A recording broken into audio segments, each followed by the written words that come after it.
Amados irmãos e amigos, que Deus continue nos guardando, em nome de Jesus. Aqui estamos, tirando um momento para fazer proveito da leitura da Palavra de Deus, que nos revela aquilo que espiritualmente o homem precisa conhecer e saber para estar se aproximando mais e mais de Deus, e viver para o seu louvor. Diz assim a palavra de Deus, em 2 Tessalonicenses, quando o apóstolo Paulo escreve esta carta, cujo tema diz assim: a vinda do Senhor, a segunda vinda do Senhor, aos que creem, não será precedida, não virá antes as manifestações do anticristo. O que são as manifestações do anticristo? É tudo aquilo que trabalha contra aquilo que é de Deus, contra aquilo que é santo, sagrado, colocado na palavra, nas escrituras, dito por Jesus. Todos que se levantam contra o evangelho de Jesus Cristo, ele tem nele a ação do espírito anticristo. Não a ação do homem anticristo que vai existir, mas a ação do mal, do espírito maligno que vai um dia dirigi-lo. E aí, primeiramente, ele aparecerá como homem de paz, mas na segunda parte do evento ele será aquele que vai dirigir o mundo com mão de ferro.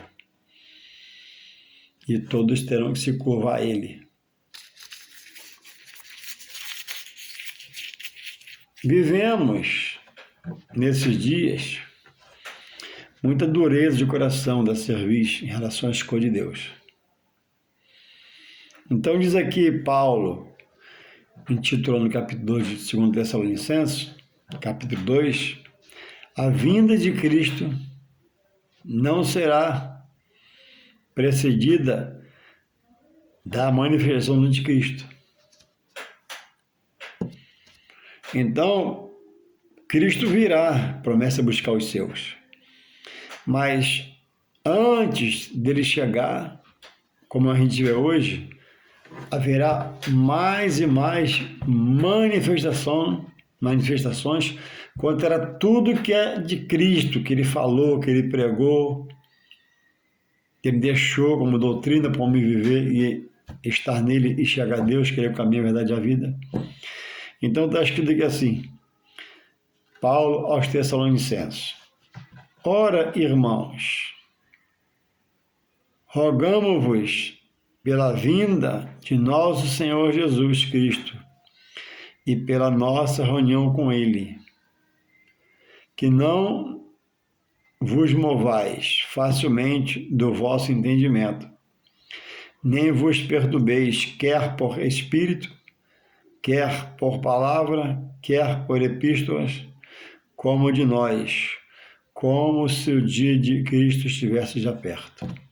Então, Paulo está despertando para viver já naquela época, lá atrás, há muito tempo, como se Cristo estivesse voltando. E hoje, após todos esses anos que Paulo escreveu isso, está aqui eu falando, vivamos como se ele viesse amanhã. Porque Deus pode chamar o homem pelo arrebatamento da igreja, dos fiéis, e pode chamar pela morte. E após a morte vem o juízo sobre o fim da terra. Se aceitei a palavra, salvação eterna. Se não aceitei, perdição eterna.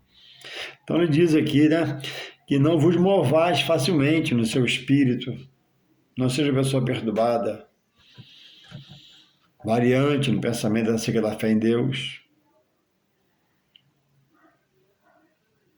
não por palavra seja perturbado, quanto a palavra lançada fora dos contextos bíblicos, texto sem contexto, texto isolado sendo falado, e muita gente perturbada, muita gente sem direção, muita gente largando, abandonando, e isso é bíblico, é apostasia.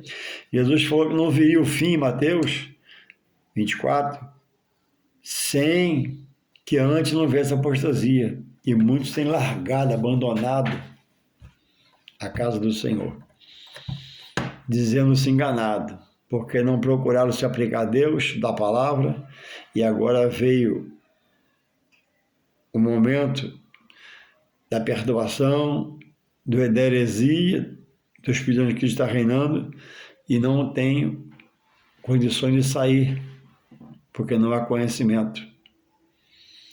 Então ele continua sendo, 2 Tessalonicenses 2, 3 fala assim: ninguém de maneira, está expressando aqui uma atitude, né, para acordar, ninguém, 2 Tessalonicenses 2, 3, ninguém de maneira alguma vos engane, porque não será assim sem antes.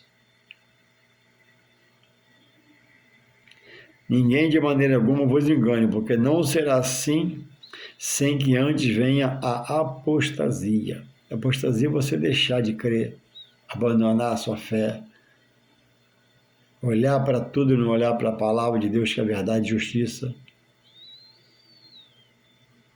Grande apostasia, descrença na palavra. Muita proclamação na internet contra a palavra e muitos crendo porque não estuda. Quem estuda, busca, está em mais e mais como Deus espera a volta do Senhor vir. Agora, o que acontecerá com esses? Ninguém vos engane de maneira alguma, porque não será assim antes que venha a apostasia. Então, Jesus vem, mas a apostasia está aí, a descrença está aí, o descrédito está aí, porque aumenta a corrupção naquilo que chamamos de igrejas, por homens que são rebeldes. Aí o 8, né, diz assim: e então, adiantando o texto aqui, e então será revelado o iníquo, o anticristo será revelado um dia, o homem do pecado, a quem o Senhor desfará pelo assopro de sua boca, e aniquilará pelo esplendor da sua vinda. A esse cuja vinda é segundo a eficácia do mal, com todo o poder e sinais e prodígios e mentiras, e com todo engano, 2:10, da justiça para os que perecem, porque não receberam o amor da verdade para se salvarem. A palavra dura no verso 11 de 2 Tessalonicenses 2, diz assim, e por isso Deus lhes enviará a operação do erro para que creiam a mentira. Então o próprio Deus vai permitir, pela dureza do coração, pela dureza do serviço, por não querer ceder, voltar atrás, Deus vai permitir que o mal os dirija, que o mal se aposse da mente deles, mude o sentimento e pensamento acerca do mundo espiritual de Deus, revelado em Jesus. Então, o que rejeita, o que não aceita a correção, o próprio Deus permite que ele se debande para longe dele. Deus jamais se afasta do homem, mas o homem se afasta de Deus, porque o pecado do homem separa o homem de Deus. O pecado não deixa o homem ficar na graça e ter a paz dos que estão na graça em Jesus Cristo. E aí o homem está hoje a combater diretamente a igreja. E eu digo assim, né? O que é o desigrejado? É aquele que abandonou a igreja.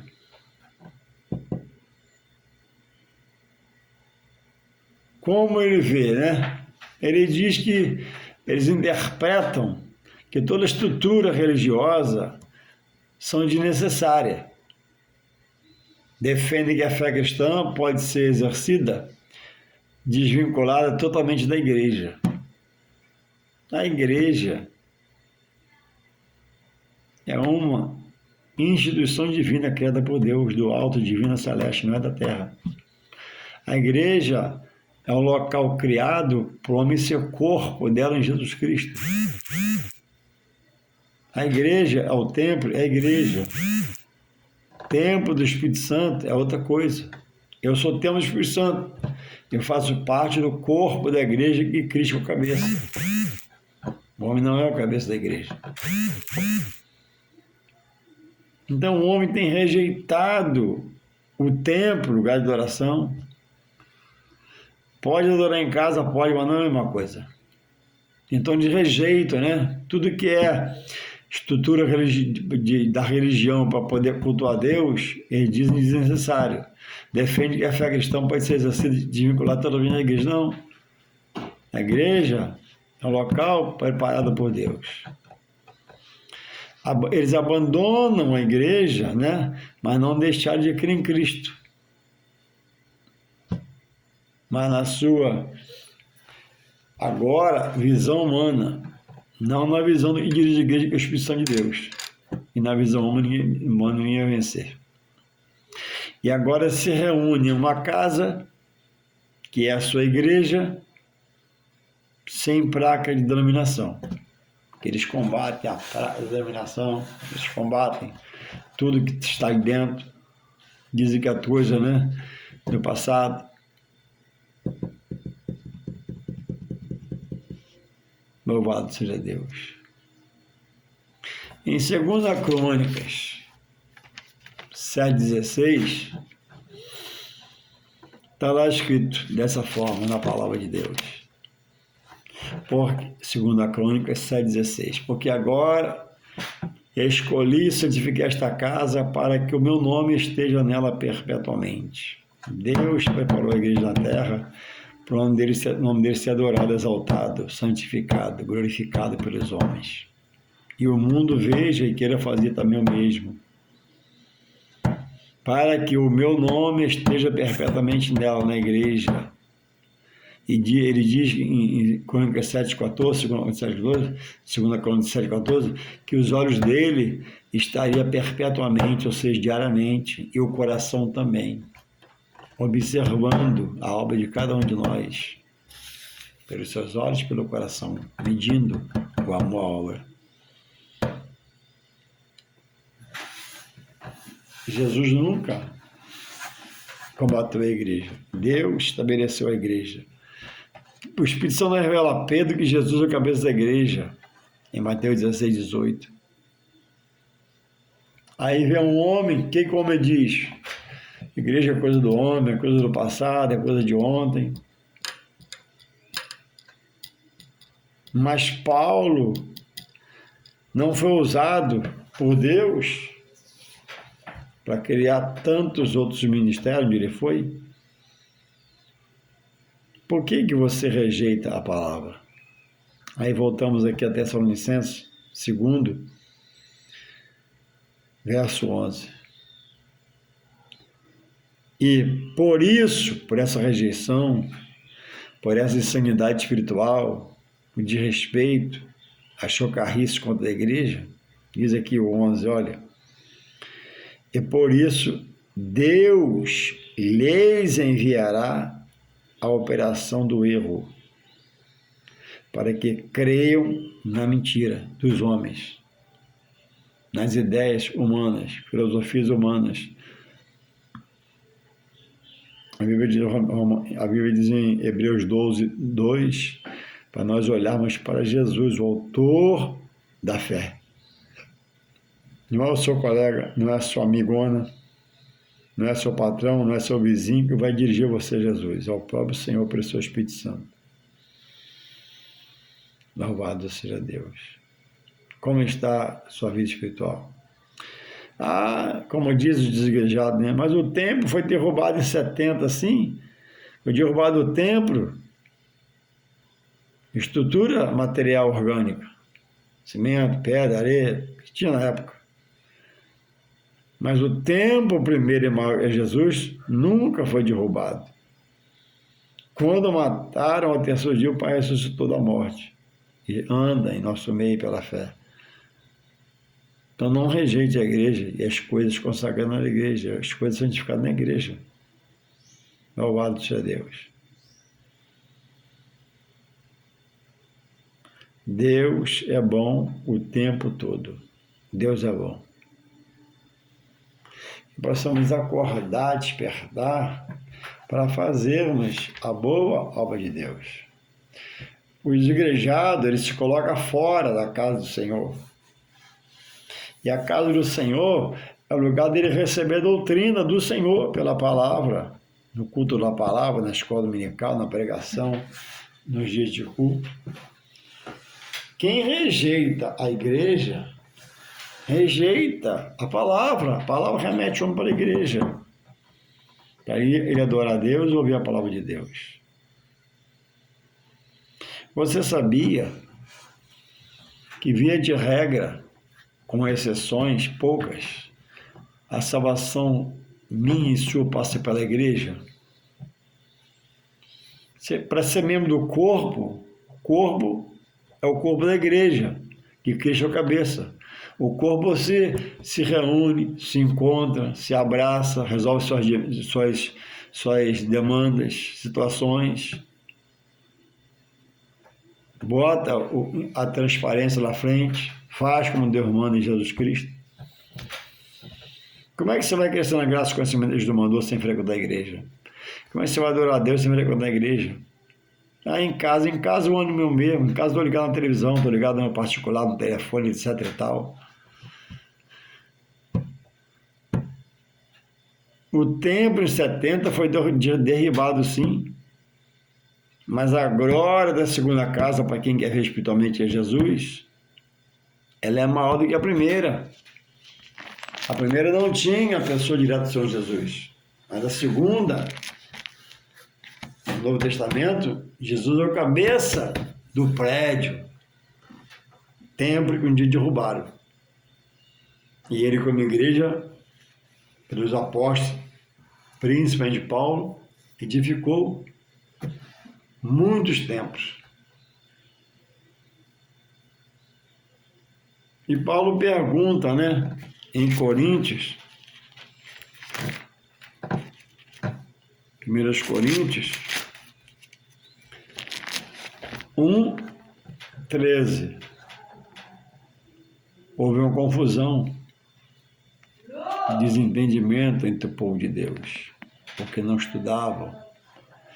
Paulo diz assim: está Cristo dividido? Foi Paulo crucificado por vós? Ou fostes vós batizados em nome de Paulo? Dou graças a Deus porque nenhum de vós batizei, senão a Crispo e a Gaio, para que ninguém diga que foste batizados em meu nome. E batizei também a família de Estéfanas. Além destes, não sei se batizei algum outro. Porque Cristo enviou-me não para batizar, mas para evangelizar. Não em sabedoria de palavras, para que a cruz de Cristo se não faça vã. Porque a palavra da cruz é loucura para os que perecem, mas para nós que somos salvos é o poder de Deus.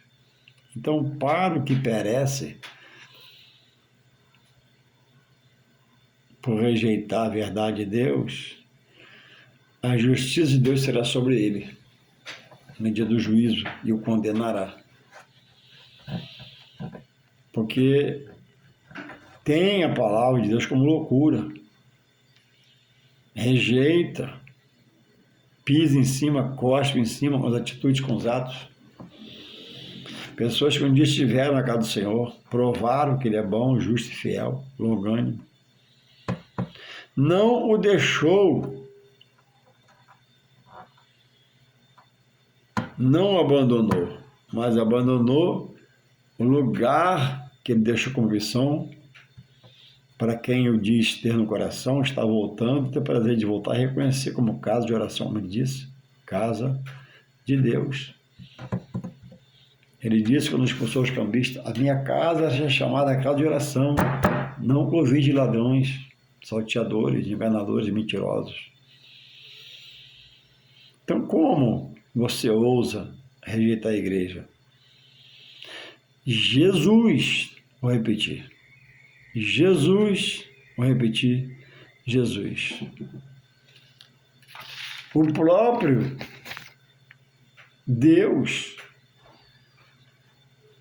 em Lucas, vê lá, 2:22, Jesus, em Lucas 2:22, por Deus, impulsiona Maria e a José, seu esposo, levar o menino no templo, onde estava lá Simeão, a quem Deus tinha prometido que não morreria, sem não antes apresentar o menino. E Simeão foi impulsionado a ir uma hora ao templo. Daqui a pouco chega Maria, Jesus e José. E ele é apresentado. Por isso que nós não batizamos criança. Jesus, quando criança, não foi batizado, foi apresentado. Então, se nós imitamos Jesus, fazemos como a Bíblia procedeu com ele. Batizamos crianças na idade de 10 anos, 12 anos. Criança, recém-nascido de colo, não tem pecado, não é imputado pecado. Lá no tempo da inocência, embora fosse concebido em pecado. Então, irmãos, Jesus, reflita, desigrejado, reflita, meu amigo, meu irmão. Jesus, vou repetir, Jesus foi batizado no templo. Ou seja, Deus reconhece o templo, permite que o filho vá lá. O filho entra no templo como homem, criança, e fica lá. Jesus, homem, cresceu, Cristo de Deus, agora é o cabeça da igreja. E você deixou de crer porque seu amigo te convenceu, sua amiga te convenceu, você está nessa errata aí, nessa furada. Volte para Deus. Diz a Bíblia que os olhos são estar fixos perpetuamente por todo o tempo, até a consumação das coisas. Engloba o Antigo e o Novo Testamento, o tabernáculo do Antigo e a igreja do Novo Testamento. Jesus é o mesmo, não mudou. Nele estão os olhos dele fixos do coração, para ver o que nós fazemos e praticamos ali dentro. O templo, igreja, foi derribada, né? Mas o templo, Jesus, Filho de Deus, o templo maior, é eterno. É de geração em geração. Então, por isso, tudo colocado tem se cumprido. Tem se cumprido e vai se cumprir na vida dessas pessoas que um dia botaram a Bíblia na mão, lia, tinha prazer, agora rejeitou, achando que foi enganado, diz que a Bíblia não é verdade.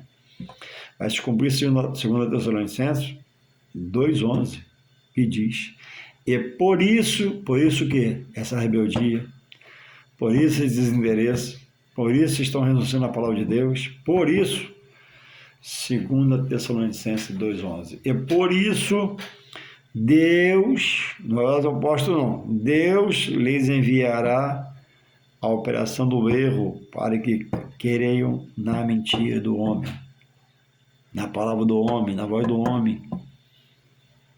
Rejeitam a Escritura Sagrada e sua veracidade.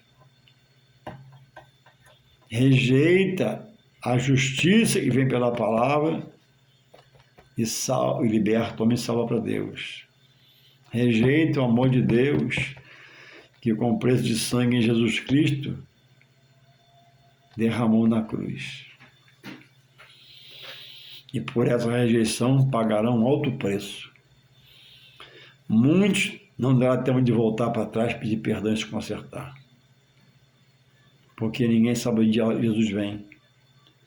Ninguém sabe o dia, a hora que eu posso morrer. Eu posso morrer agora, daqui a pouco, amanhã de manhã, sábado, domingo pela manhã. Eu tenho de estar firme no Senhor, que a Bíblia diz que ainda que morramos no Senhor, com Ele reinaremos, viveremos. Seremos ressuscitados da morte. Mas aquele que morre no engano, querendo ser enganado, deixando-se ser enganado, esses fazem o que diz o autor que escreveu a carta aos Hebreus. Deixa eu achar aqui. Dessa forma está escrito aqui, eu até marquei. É muito importante. Olha aqui, ó, Hebreus 10, 26. Para quem já conhece e rejeita. O desigrejado principalmente. Hebreus 10, 26. O tema fala de... Diz assim, 10, 26. Fala perseverar na fé. Porque se pecarmos voluntariamente, depois de termos recebido o conhecimento da palavra, já não resta mais sacrifício pelos pecados de alguém, de um homem. Porque estava lá numa sala de pecado, no jarro de lodo. Deus parou, chamou a salvação, libertou, estava botando no caminho de salvação. E ele agora descobriu que ele está preso a um grupo religioso, ele está preso a um pastor que ele chama de cão guloso, que ele está preso a um batismo, não precisa batizar, está preso a uma ceia, precisa mais cear, porque a palavra escrita pelos judeus só para os judeus, o batismo foi exposto só para os judeus, a ceia foi só para os judeus, e começou a deturpar o que ele entendeu lá na frente, porque não foi constante, abundante, né? Para repreender as amarras, que é mentira da verdade de Deus. Então, o pecado voluntário é aquele que eu quero fazer, eu faço com conhecimento. O involuntário eu não quero, faço, peço perdão, Deus perdoa. Mas o voluntário não tem perdão, porque é voluntário, eu quero fazer, eu quero estar no pecado. Então, está não querendo entender a palavra, está não recebendo a palavra, não guardando o coração, é um pecado voluntário, é meu pecado. Mas diz no final aqui, ó, se eu vivo assim, já não resta mais sacrifício, porque o sacrifício imperfeito o homem fez, né? Mas o perfeito Jesus completou nele, derramando sangue na cruz. O homem sacrificava pelo homem, tinha que sacrificar por ele também. Mas Jesus em Deus está consumado o pecado perfeito. O santo morreu pelo pecador. Ele sangue redime o pecado do homem. Então, reconsidere suas posições. Você abandonou a igreja. Você diz que não precisa mais de um núcleo espiritual para congregar, congrega em casa, não é a mesma coisa. Reveja esses versículos que eu citei e dá uma olhada e reveja seu conceito sobre a Escritura Sagrada. Porque o apóstolo Pedro falou, né? Como Jesus perguntou. E vós quereis também? Após pregar uma palavra dura, todos abandonaram, né? Os apóstolos pegaram. E Jesus pergunta, queres tu também ir? Pedro responde, né? Senhor, para onde iremos nós? Se só tu tens a palavra da vida eterna, então é só Jesus que salva e liberta. Mais ninguém. Sai do engano, sai do erro, sai da mentira, sai da falsidade de homens, né? Porque diz assim, ó, para esses, ó, o próprio Senhor Deus enviará, ou seja, permitirá que pessoas mais ruins te enrolem, te engane, porque você rejeita a verdade de Deus. Vigia na terra. Pode não dar tempo para você amanhã, hoje ainda é tempo. Escuta a voz de Deus e volte, né, aos caminhos do Senhor e congregue, adore e multiplique, né, a sua fé em Deus. Deus te abençoe, Deus te desperte, te acorde, desamarre, desate de nós, abra as algemas e seja liberto em nome de Jesus. Amém. Receba no seu coração essa palavra.